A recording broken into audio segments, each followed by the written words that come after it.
প্রশ্নটা হচ্ছে একটা প্লাস্টিকের ব্যাগ ওজন হচ্ছে মাত্র 20 থেকে 30 গ্রাম।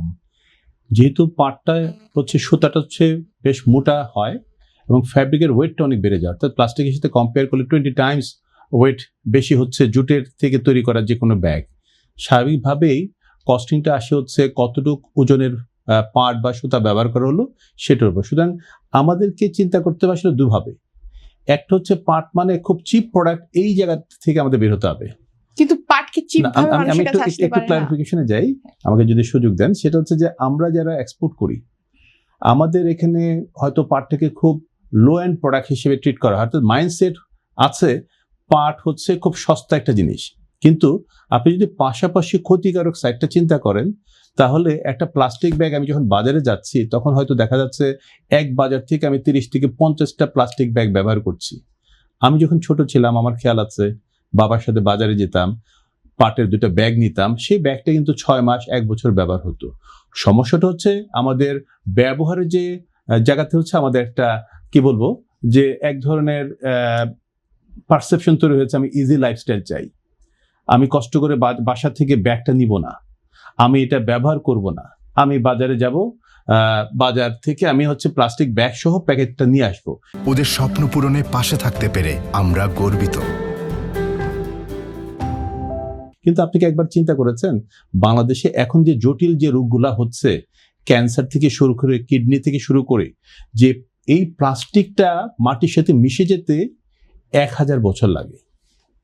তার মানে এখন বাংলাদেশে যে পরিমাণ প্লাস্টিকটা ব্যবহার হচ্ছে, ইতিমধ্যে গত 5-7 বছর যদি আপনি হসপিটালের কথা চিন্তা করেন, একসময় হার্ট প্রবলেম হচ্ছে মেজর প্রবলেম ছিল, এখন কিডনি, লিভার, ক্যান্সার। সুতরাং এই যে সহজ এবং সস্তা কিন্তু ইনডাইরেক্টলি আমাদের বড় ধরনের একটা ঘাতক রোগ হচ্ছে আমাকে কিন্তু আক্রমণ করছে।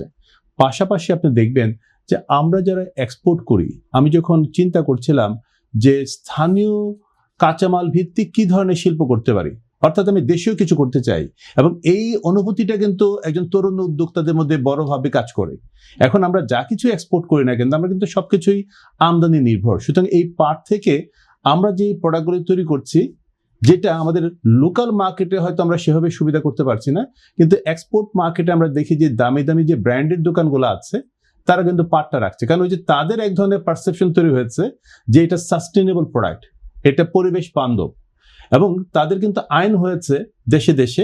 এখন পৃথিবীতে প্রায় 100-র উপরে দেশ হচ্ছে প্লাস্টিক ব্যাগ ব্যান করেছে, সিঙ্গেল ইউজ প্লাস্টিক ব্যাগ। অর্থাৎ এই যে পরিবেশের একটা বিশাল একটা যে ভয়ঙ্কর থাবা বা বলবো যে পারপার্শ্বিকতার কারণে যে ক্ষতি হচ্ছে, এই অনুভূতিটা তাদের মধ্যে বড়ভাবে তৈরি হয়েছে। এখন রিসাইক্লিং কনসেপ্টটা ডেভেলপ করছে, ন্যাচারাল এবং সাস্টেনেবল প্রোডাক্টের দিকে ঝুঁকছে। সুতরাং এখানে কিন্তু মানুষ বেশি পয়সা দিতে যাচ্ছে। প্রশ্নটা হচ্ছে এই যে পাটটাকে আমরা তাকে নান্দনিক যে ডিমান্ডটা আছে সেটা আমরা পূরণ করতে পারছি কিনা, এটা হচ্ছে বড় চ্যালেঞ্জ। এই যে আমরা না, এখানে এটাই হচ্ছে বড় চ্যালেঞ্জ যে আমাদের এখানে না পারার কারণটা হচ্ছে, আমি যদি একটু ছোট্ট করে বলি, যে আমাদের জুট থেকে যদি আমরা ইন্টারন্যাশনাল মার্কেটের ডিমান্ড অনুযায়ী প্রোডাক্ট বা স্থানীয় বাজারে করতে চাই, আমাদের বড় বাধা হচ্ছে রিসার্চ বা প্রোডাক্ট ডেভেলপমেন্ট। অর্থাৎ মার্কেটকে বা কনজিউমার মার্কেট অ্যাকসেপ্ট করবে সেই ডিজাইন সম্পর্কে সাপোর্ট দেওয়ার জন্য কিন্তু কোনো সাপোর্টিং অর্গানাইজেশন নেই। আমরা যদি মেটেরিয়ালসগুলোকে ইমপ্রুভ করতে গেলে যে রিসার্চটা দরকার, এই রিসার্চের জায়গাতে আমাদের কোনো প্রাতিষ্ঠানিক প্রতিষ্ঠান নেই। আমাদের উদ্যোক্তারা যখন এই সেক্টর বিনিয়োগ করবে, সরকার অনেকগুলি সেক্টরকে কিন্তু বুস্ট আপ করার জন্য কিছু পলিসি সাপোর্ট দিয়েছে, জুটটা কিন্তু সেটার অন্তর্ভুক্ত নেই। যে কারণে আমি যখন হচ্ছে একজন উদ্যোক্তা হিসেবে ইনভেস্টমেন্ট করব, আমি আইটি বা কৃষি প্রক্রিয়াজাত পণ্যের কোনো পণ্য বা এই ধরনের কিছু সেক্টরে সরকার কিন্তু বিশেষ ছাড়ে অল্প সুদে ঋণ দিয়েছে।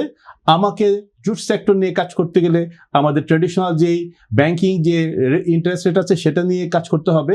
আমাকে কোনোভাবেই ফাইন্যান্সিয়াল অর্গানাইজেশনগুলো একটা নেগেটিভ পারসেপশন আছে যে জুট সেক্টর হচ্ছে লুজিং কনসার্ন। সুতরাং আমি যখন ব্যাংক বা আর্থিক প্রতিষ্ঠানে যাচ্ছি তারা আমাকে সাপোর্ট দিচ্ছে না। আমি শেষ করি আমাদের প্রতিটি দেশগুলো যে কাজটা করেছে, যেটা আপনি বলছিলেন, নান্দনিক জায়গা থেকে ইমপ্রুভমেন্ট করতে গেলে আমাদের টেকনোলজি ব্যবহার করতে হবে। সেই জায়গাতে আমাদেরকে সাপোর্ট দেওয়ার জন্য কেউ নেই। আমরা যখন ইন্টারন্যাশনাল মার্কেটে যে সাপ্লাই চেইনটা আছে সেই মার্কেটে আমাদেরকে চেনে না, এবং সর্বোপরি এখন কনজিউমার মার্কেটে আমি যখন পণ্য তৈরি করে মার্কেটিং করতে যাব, সেক্ষেত্রে কিন্তু কমপ্লায়েন্স সার্টিফাইড ফ্যাক্টরি হচ্ছে কম্পালসারি ইস্যু, যেটা গার্মেন্টস সেক্টর হওয়ার কারণে কিন্তু গার্মেন্টস সেক্টর আগে এগিয়ে গেছে। অর্থাৎ এই যে একটা সার্বিক যে সাপ্লাই চেইনটাকে ইমপ্রুভ করা, এই জায়গাতে হচ্ছে বড় সমস্যাটা হচ্ছে যেটা আপনি শুরুতে বলছিলেন, সরকারের কোনো রাজনৈতিক সিদ্ধান্ত নেই। আমরা বর্তমান প্রধানমন্ত্রীকে সাধুবাদ জানাবো, উনি স্কুলে ব্যাগ দেওয়া যায় কিনা এটা একটা উদ্যোগ উনি নিয়েছেন গত সপ্তাহে, কিন্তু এটারও যে বাস্তবায়নের জন্য যে সার্বিকভাবে সাপ্লাই চেইনটাকে কিভাবে ইমপ্রুভ করবে, নতুন নতুন উদ্যোক্তাদেরকে কিভাবে উৎসাহিত করবে, যাতে এই সেক্টরে এক দল এক ঝাঁক উদ্যোক্তা আসে, যেটা কিন্তু একসময় গার্মেন্টস সেক্টর হয়েছিল। সুতরাং এই যে আবার পাশাপাশি বলবো যে গার্মেন্টস সেক্টরে একটা স্টাডি করা দরকার, যে সমস্ত ইনিশিয়েটিভগুলো সরকার নিয়েছে বলে তারা সফল হয়েছে। ডাইভার্সিফিকেশনের কথা বলছি, কিন্তু এই জায়গাতে অন্য সেক্টরগুলোকে একই ধরনের সুযোগ সুবিধাগুলি দেওয়া যদি যেত, তাহলে কিন্তু অন্য সেক্টরগুলির উদ্যোক্তারাও সাহসী হতো, সহজবুদ্ধ হতো। যেমন একটা এক্সাম্পল দিই, আমরা ভ্যালুয়েটেড ডাইভার্সিটি প্রোডাক্ট তৈরি করতে গেলে আমাদের বেশ কিছু ডাইং কেমিক্যাল থেকে শুরু করে অ্যাক্সেসরিজ আমাদেরকে ইম্পোর্ট করতে হবে। এখন গার্মেন্টস সেক্টর যে করছে সে কিন্তু বন্ডের সুযোগটা পাচ্ছে। আমি যখন করছি, নীতিতে আছে যে এক্সপোর্ট করার পর গভর্নমেন্টের সাথে নেগোশিয়েট করে আমি এই ট্যাক্স ভ্যাটগুলা আমি ব্যাক পাবো। বাস্তবতা কি সেরকম আছে?